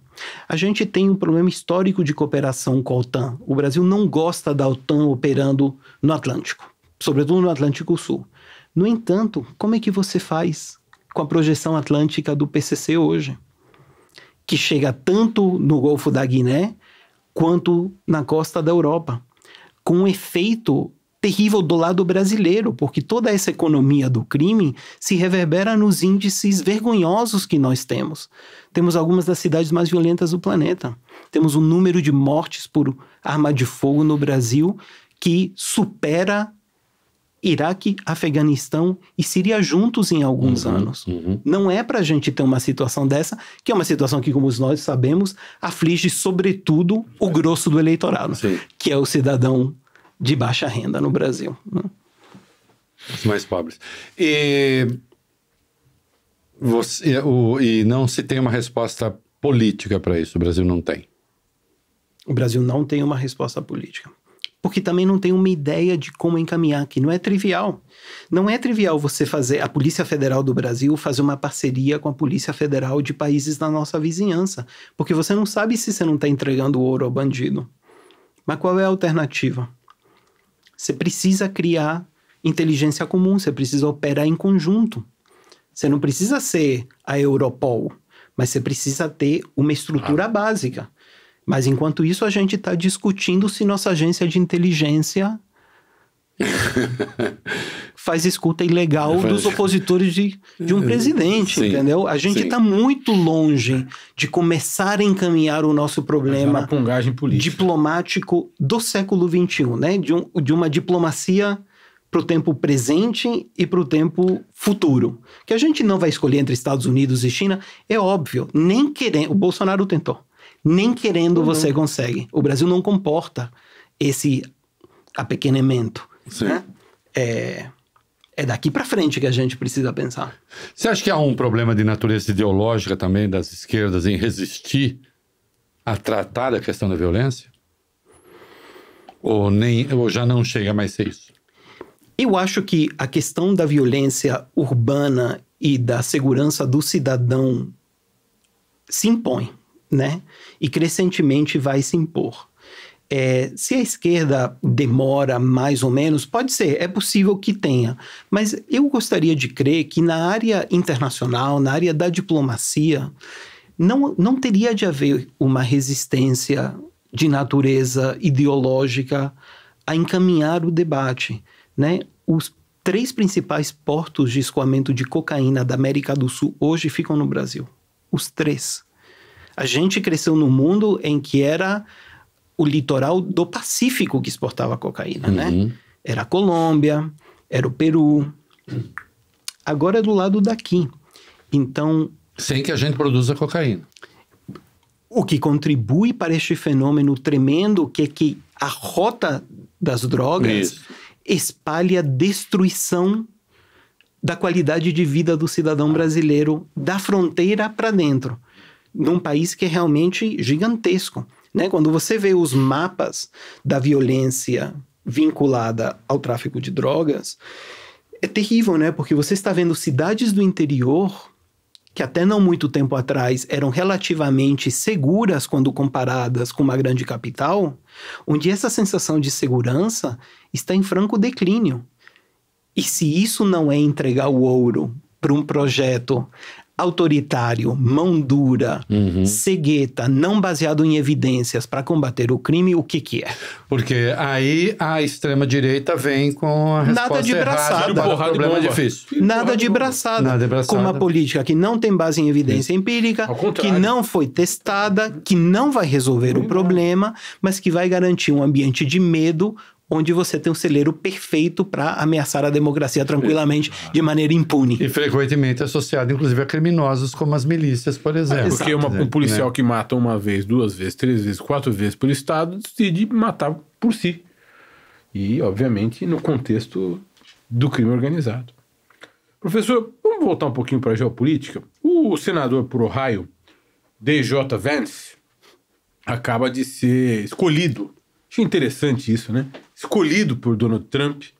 Palavra usada pela imprensa. Buscando alguém com um perfil intelectual, acharam ele... Eu até sugeri o Matias Spector. Matias Spector não, que ele é argentino. Por que o Renato tá falando isso? Que o cara é formado em filosofia pela Universidade Estadual de Ohio e em direito por Yale. Isso. Né? E o... Era antitrampista e depois era trampista. Ele falava que o Trump era um veneno, um ópio pro povo, enfim. E agora vai se acoplar ao Trump na chapa que tem tudo para ser vitoriosa, sobretudo depois da tentativa de homicídio do candidato do Donald Trump. Mas o que eu quero lhe perguntar é sobre as falas do Vance, que são muito compassadas em matéria de Ucrânia às falas do Trump. Mais sofisticadas, mas muito compassadas.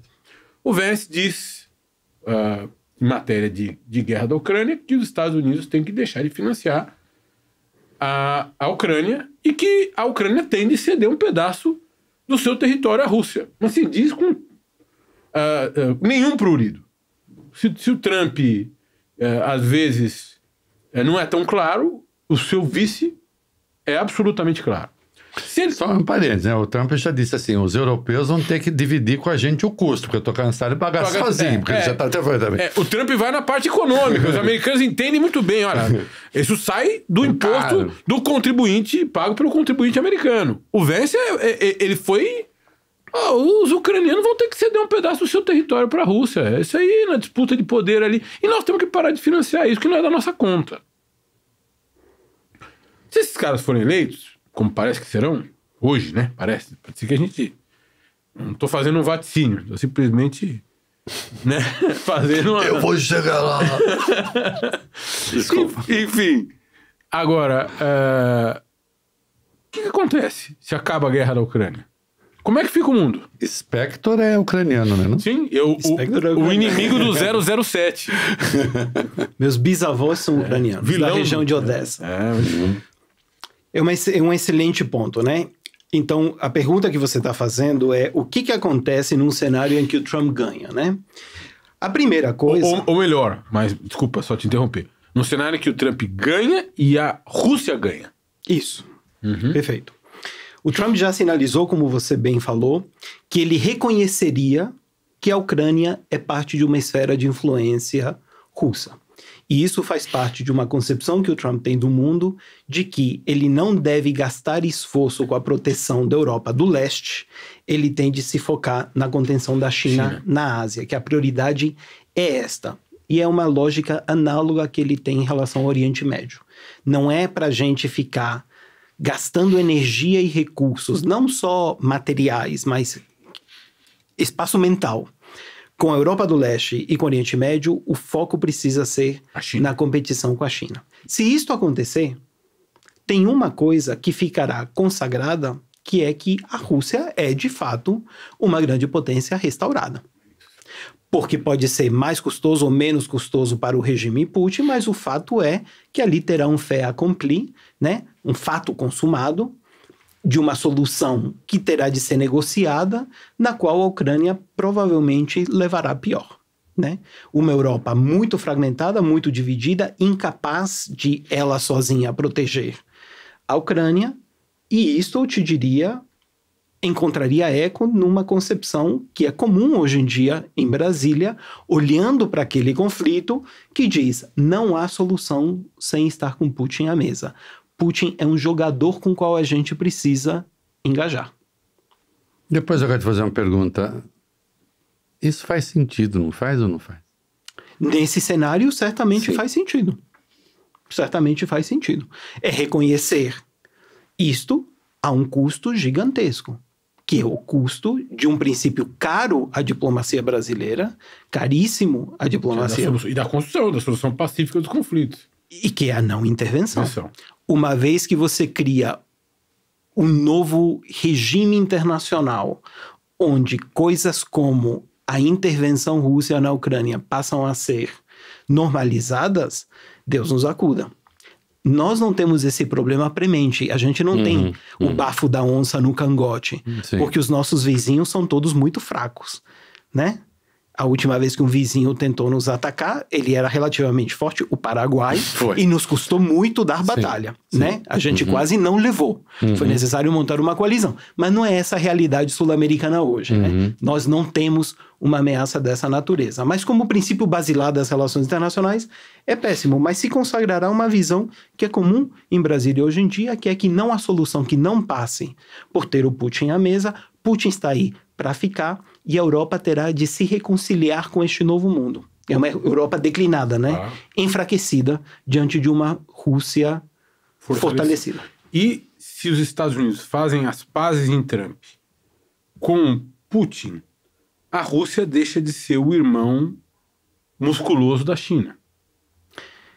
Esse é um argumento poderoso num grupo de pessoas que está assessorando o Trump, que diz assim: a futuro, o objetivo é descolar a Rússia da China. Como eram descoladas. Elas como eram descoladas. Original, nunca foram... Isso. Né? Como eram descoladas, e reorganizar uma parceria Washington-Moscou, que não vai ser próxima necessariamente, mas que pode ser operacional. Hoje em dia não é, né?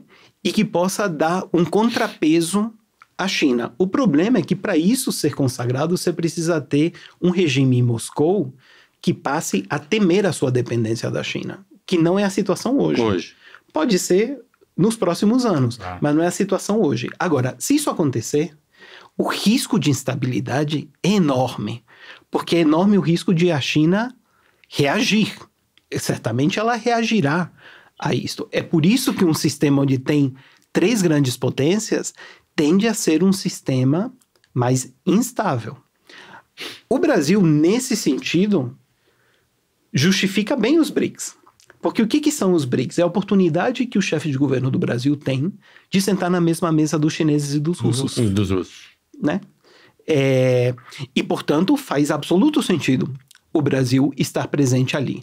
O problema para o Brasil é quando o pertencimento aos BRICS é caracterizado no Ocidente como o Brasil faz parte dessa turma, está alinhado a essa turma, e a gente reage de modo a não questionar essa etiqueta. Porque essa etiqueta não nos convém. Porque o fato é que a gente tem uma dependência brutal da China. E a futuro, a gente precisa equilibrar essa dependência da China. Por isso, a lógica do jogo para a gente é não casar com ninguém num cenário tão instável quanto este. Isso é mais fácil ser dito do que ser feito, né? Porque depois você tem a política doméstica brasileira. E você pode ter um candidato de direita que decide fazer campanha em Taiwan para provocar os chineses. E que decide dizer que a China é a fonte de todo o mal, que tem um filho que fica tweetando, o embaixador da China em Brasília precisa revidar com força, e de repente você contaminou a opinião pública. E a opinião pública de direita passa a acreditar que investimento externo chinês é um problema. Apesar do investimento externo chinês, do ponto de vista empírico, ser altamente benéfico ao cidadão brasileiro. Sim.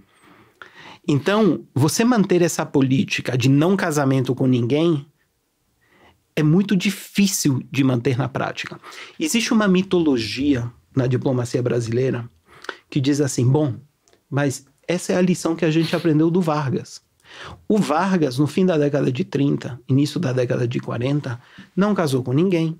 Ele somente fez a opção por alinhamento aos Estados Unidos quando a guerra já estava muito encaminhada e era óbvio que isso ia acontecer, e até lá ele arrancou concessões de todos os lados. Mas, como bons historiadores brasileiros já comprovaram, isto é um mito. O Vargas fez os alinhamentos que fez de olho no seu apoio doméstico. Quando Vargas sentiu que ia levar um golpe e que ia ser defenestrado, ele se aliou aos Estados Unidos. Como solução de sobrevivência de política doméstica. Não como solução de projeção internacional.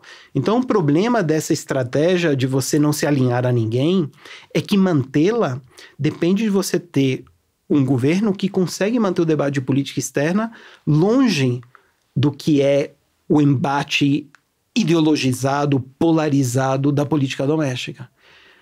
Na hora que a política doméstica entra, é difícil você manter isso. Então você passa a ter grupos de interesse pró-China e anti-China, você passa a ter candidatos pró-China e anti-China, que é o que está acontecendo agora na Malásia, na Indonésia, nas Filipinas, na Austrália, no Japão. Essa mudança geopolítica... Mas que aconteceu com os Estados Unidos também, né? Nós temos... Sem dúvida. Nós temos setores políticos nacionais anti-americanos e pró-americanos. Sem dúvida. O meu ponto é que essa idealização, né, de que você tem um presidente da República no Palácio do Planalto, calculando como se fosse um jogo de xadrez, quanto não dá para os americanos e quanto não dá para os chineses, e joga um contra o outro e tenta arrancar concessões de ambos simultaneamente... é de difícil sustento. E a evidência empírica pregressa não é muito boa de que dá para fazer isso. Rapidamente isso se polariza. Então você passa a ter um partido ou um grupo político que é pró-China e um que é anti-China. Isso é absolutamente não útil. Melhor ser para um país com a né? complexidade do Brasil. Eu vou... Não, eu só tinha um primeiro. Não, Você primeiro. Não, porque é que eu vou querer que ele fale um pouco do mundo. Se ainda é o Brasil, mande bala. Não, eu só ia fazer uma pergunta sobre a economia russa, porque a guerra, obviamente, bagunça qualquer economia, bagunçou a economia russa.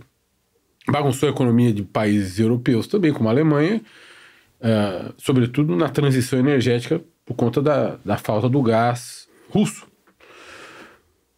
Com um eventual fim da guerra na Ucrânia, com a vitória russa, seria fundamental para Putin investir em governos de ultradireita na Europa para reorganizar sua economia?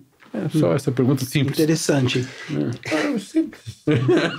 Não sei. Você tem 30 segundos para... Não sei a resposta a isso. O que eu posso te dizer é que o Putin conseguiu Ele é um grande reorganizar... promotor Sim. desses núcleos Sim. emergentes Sim. de ultradireita, né? Sim. O Putin conseguiu montar uma economia de guerra que provou ser muito mais resiliente do que todas as expectativas no Ocidente. O futuro disso eu ignoro, mas o que eu posso te dizer que afeta o Brasil diretamente é que quando o Putin fomenta grupos de extrema-direita na Europa e quando tem uma operação de desinformação na América Latina ampla, que tem, isto é um problema. Isto é um problema para o Brasil, porque a gente viu que a desinformação consegue fazer no Brasil. A gente viu que no Brasil há uma demanda eleitoral por extrema-direita.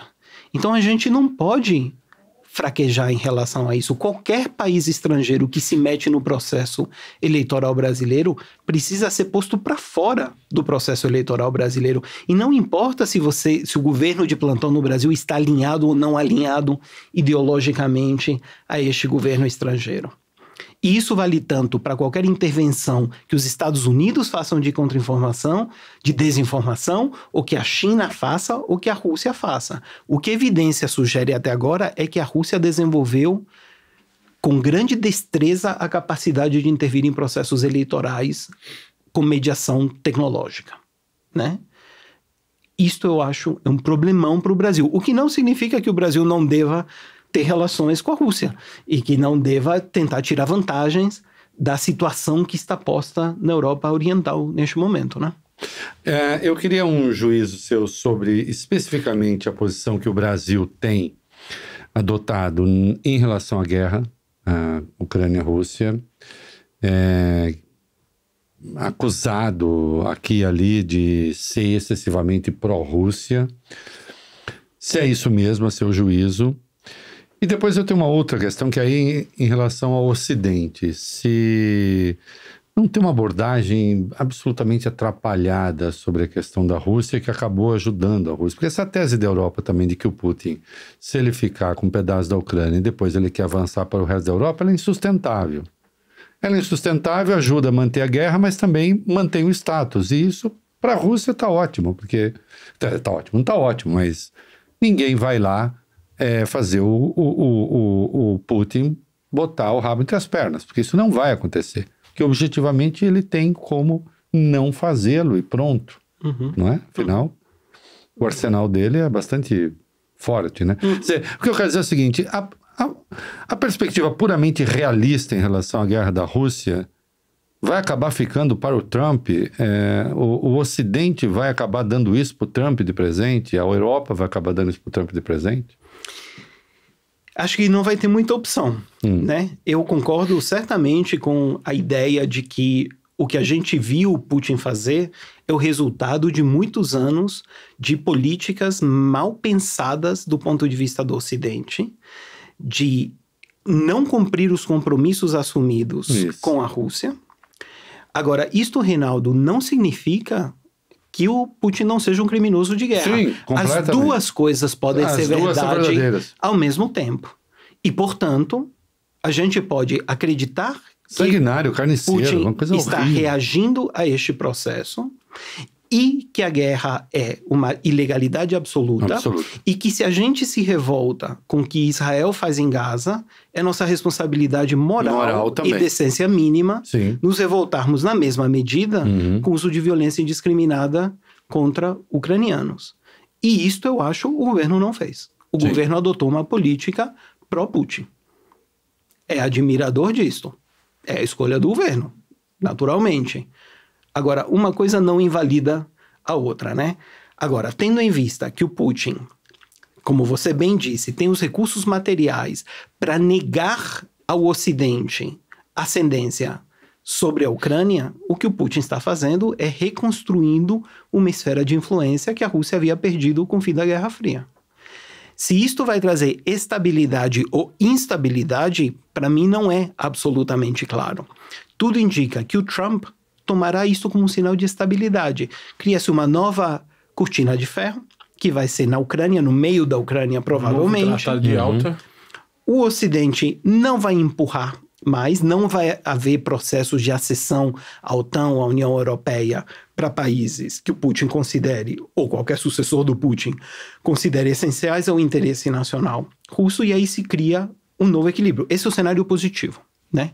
O cenário negativo é um cenário no qual o Putin, empoderado, redobra a aposta... Resolve tomar os Balcãs. Não toma... Eu não acredito que ele tenha esse interesse de Também conquista não, mas territorial. Uhum. Isso não é o que mais me preocupa. O que mais me preocupa são as campanhas de intervenção em processos eleitorais de democracias da Europa. Sobretudo as democracias mais recentes. E não só as mais recentes. A operação russa na França é um fenômeno, é fenomenal. A operação russa nos Estados Unidos, no processo eleitoral de 2016, é um fenômeno. Isto é um problema. E é um problema maior, eu acredito, do ponto de vista de um sistema internacional minimamente baseado em regras, que a nós interessa manter porque nós somos parte fraca desse sistema internacional. Sim. A gente não tem capacidade de meter o bedelho na política doméstica de terceiros, mas a gente pode sofrer as consequências de terceiros que passam a ser normalizados na sua projeção político-eleitoral além fronteira. E isso é um problemão para a gente. A gente sabe a simpatia... O Bolsonaro foi lá, falou com o Putin. Há uma simpatia ali pelo caminho da extrema-direita, né? Putin, o Viktor Orbán, etc. Essa posição do Brasil em relação à Rússia, da esquerda brasileira, do governo Lula... É o quê? É uma coisa anti-americana ainda? A que você atribui? Interessante, eu acho que não, porque como você bem falou, o relacionamento articulado com a Rússia não é um projeto do PT. Sim. O Bolsonaro foi o último presidente a visitar o Putin antes do início das hostilidades. Não levou nada dessa reunião, mas foi, não é? Eu acho que não existe apetite na classe política brasileira, nem à esquerda, nem à direita, para uma política que seja hostil em relação à Rússia. Ou seja, a classe política brasileira não compra o argumento ocidental, que é um mundo maniqueísta de mocinhos e bandidos, onde o Putin é claramente o bandido e supostamente tem um ocidente moralmente superior, que é bonzinho, né? Na concepção brasileira, o que graça é a hipocrisia. Sim. A hipocrisia é a moeda dominante para um lado e para o outro, e o que interessa ao Brasil é poder estar lado a lado de quem tem poder. O que os BRICS dão ao Brasil... Vejam, o BRICS é o foro que permite ao presidente de plantão do Brasil estar rodeado das pessoas mais poderosas das quais ele pode estar rodeado. Uhum. Porque para o G7, o Brasil é convidado para o café. Isso. No Conselho de Segurança, a gente não tem um assento permanente. Na América do Sul, o projeto que tentou ser criado não vingou, que é a Unasul. Isso. E a tentativa de revivê-lo também não funcionou. Acordo Mercosul-União Europeia, flopou. Também não. Então, o que tem? Esse é um pouco o raciocínio, e vale à esquerda, vale à direita. Quando o Temer assumiu, ele não deixou de operar os BRICS. Sim. E de se interessar pelos BRICS. Claro. Então eu acho que nisso a gente tem um consenso. E com exceção do Bolsonaro, pessoa física, eu acho que algo parecido acontece com a China. Lembra quem matou a tentativa do Bolsonaro de afastar o Brasil da China e alinhar o Brasil aos Estados Unidos? Foi o general Mourão. Exatamente. Foi, é verdade. E portanto, na direita brasileira também não tem apetite para comprar uma briga com os chineses. É claro que ainda não se caracterizou um cenário, que esse é o cenário que preocupa, em que o Trump passe a ter uma nova política para a América Latina de recriação da doutrina Monroe, e que o Trump comece a demandar que o Brasil corte as asas da China, da operação econômica da China no Brasil. Isso. Se isto acontecer, aí a gente vai ter um cenário difícil no qual operar e teremos de tomar uma decisão. Mas até agora isso não se caracterizou. Por que pode vir a se caracterizar? Porque o Trump é o início disso.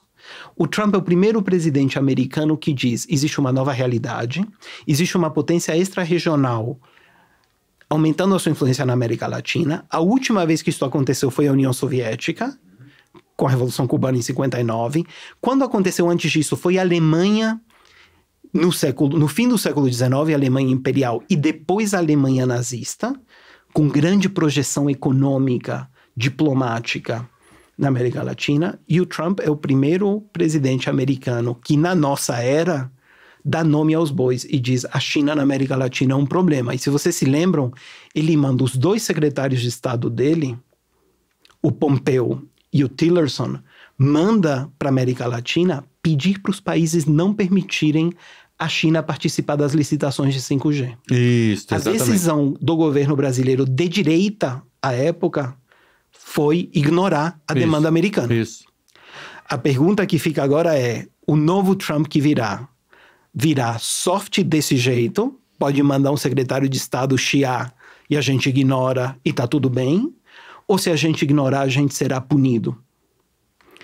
E o fato é, lamentável, que a América Latina hoje está profundamente fragmentada, né? Não tem um projeto regional que tenha vingado na América Latina.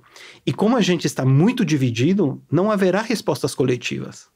Vejam vocês a situação do Brasil e da Argentina. O Milei está prometendo aos Estados Unidos criar uma base militar no sul da Argentina.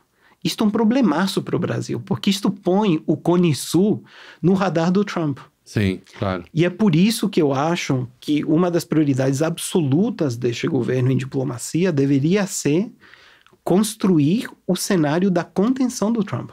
É o que o resto do mundo está fazendo. E nós não estamos fazendo. A gente não está criando uma situação em Washington na qual a gente cria os laços possíveis com o Partido Republicano e com grandes figuras do mundo republicano para tentar segurar o elefante na sala. O Lula fez isso com grande destreza em 2002. Quando ele foi eleito, e havia um medo enorme de que ele não honraria contratos, que seria um comunista, havia cartas de deputados republicanos para o Bush dizendo que o Brasil tentaria fazer uma bomba atômica, que o Lula seria o novo Hugo Chávez, etc. O Lula matou isso no nascedouro, montando uma coalizão com Fernando Henrique e operando, mandando José Dirceu a Washington apresentar a Carta ao Povo Brasileiro e para construir uma rede de relacionamentos. E o Fernando Henrique, preocupado com o futuro do Plano Real, apostou nisso. Eles operaram juntos, né? Malan e Palocci. Pedro Parente e José Dirceu. Para sinalizar para o governo Bush que o Lula manteria os compromissos e que era para o Bush receber o Lula. E o Bush recebe o Lula antes da posse. E isso foi importantíssimo para o início bem-sucedido do governo Lula. A gente precisa de algo parecido agora, porque no dia que a gente está gravando, a indicação é que uma vitória do Trump é muito plausível. Sim. E se a gente não tem uma rede de contenção, o desastre que isto pode ser para a gente, por uma política, por um Trump empoderado, que redobra os esforços. Lembra que o Trump da última vez tentou dar um golpe na Venezuela? Sim. Né? Sim. Não é trivial o que está vindo por aí. Aquilo que pareceu ser defender a democracia era golpe. Era golpe. Mobilizando forças brasileiras para isso. Inclusive ali na fronteira. Né? Tem interlocutor aqui que é o próprio Bolsonaro. A verdade é essa. Né? E essa conversa não está acontecendo hoje. Precisa tirar o Bolsonaro dessa jogada. Se você é o governo brasileiro hoje, né? Sim. Você precisa assegurar que você tem um canal de comunicação, se não direto com o Trump, que é muito imprevisível, muito volátil, que pode preferir manter o Bolsonaro como um elo, né? Não é o Trump que chega sozinho ao poder, é o Partido Republicano. E junto ao Partido Republicano tem enorme espaço para o Brasil construir esses laços, que, de novo, é uma rede de contenção. Se ela funciona ou ela arrebenta, a ver. Mas se a gente não a constrói, com certeza nada vai segurar. Sim. E aí a gente depende da sorte. Eu li... Antes de você perguntar, só um comentário. Não, vamos já. Não, eu li há uns 2 ou 3 meses que o genro do Trump, o Jared Kushner, criou uma gestora de recursos no Brasil. Será coincidência? Não sabia. Eu não sabia. Ah, é mesmo? Ah, veja você. Então pronto, vamos atrás dos sócios, saber quem são. Tenho algumas ideias. Meu caro, caminhando para o encerramento, Muito bacana, hein? Baita entrevista. Olha Cara, aqui. Craque. Obrigado, gente. Muito legal. Prazer. Legal. Conheço esse moço, então, desde 2002, Legal. né? Podia ter- Nunca o havia encontrado pessoalmente. Quando chegou lá o primeiro texto de um mocinho, o texto era brilhante. E de lá para cá, ele melhorou ainda mais, uma baita conversa. Muito obrigado. Obrigado a vocês. Grande E prazer. encerre só com uma última pergunta para você encerrar. Há quanto tempo, ou desde quando o mundo não é tão perigoso como hoje, a seu juízo? Você sabe que para os intelectuais da área da ciência política, a conclusão central é que o sistema internacional mais estável que você pode ter é um sistema bipolar, com duas grandes potências. Isso. Porque elas equilibram uma a outra. Você pode ter picos de instabilidade, tipo a crise dos mísseis, ou a decisão de levantar o Muro de Berlim. Mas, de modo geral, você coloca algodão entre os cristais e tem muitas guerras quentes nas periferias, do Vietnã ao Chile, mas não tem uma guerra quente entre os dois grandes. E, portanto, o conflito se resolve quando um desaparece, não houve um tiro. O sistema unipolar, onde você só tem uma grande potência, é mais instável do que o bipolar. Porque você pode ter um ator hegemônico que é caprichoso, que decide, por exemplo, invadir o Iraque, Isso. sem motivo, Como acontece? e fazer estrago. Muito pior é um sistema multipolar. Porque no sistema multipolar, nada equilibra facilmente as partes. A única maneira de você ter equilíbrio num sistema multipolar é se você consegue criar aquilo que se chama de concerto das grandes potências, que é o que as potências vencedoras das guerras napoleônicas conseguiram montar em Viena em 1815. Mas aquele sistema, que foi um sistema fenomenal, durou muitos e muitos anos, trouxe 99 anos de paz ininterrupta, com exceção da Guerra da Crimeia, muito breve, entre duas das grandes potências. As várias grandes potências da era não guerrearam entre si entre 1815 e 1914, início da Primeira Guerra Mundial. Este sistema é muito instável.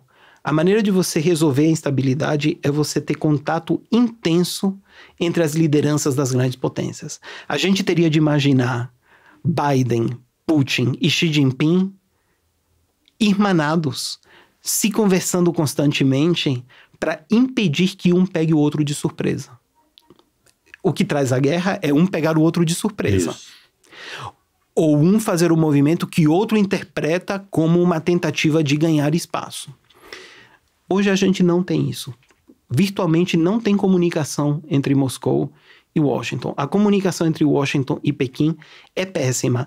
E a comunicação entre Moscou e Pequim, que é intensa, mas numa chave que há de virar, porque é uma chave muito assimétrica, em que a Rússia passa a depender cada vez mais da China. Então, a minha reflexão que fica é: a nossa sorte seria que a gente tivesse algo que se parece a um concerto, que não necessariamente precisam ser só os três, pode ser um concerto expandido, e é esse o espaço político para o Brasil, é se qualificar, é se preparar, é desenvolver um projeto diplomático de cunho progressista que permita a ele estar sentado na construção desse novo concerto. Conversa maravilhosa. Muito bacana. Matias, obrigado, professor, obrigado. Gostou dessa conversa? Dá like, se inscreva no canal. Ah, isso tem tudo quanto é lugar, assim. Não, assim, não tem tudo quanto é lugar, não. Até porque o Matias não parece tanto assim também, porque ele se reserva apenas para grandes podcasts. Mentira. Obrigado, Matias. bom. Um Obrigado. prazer. Viva. Prazer.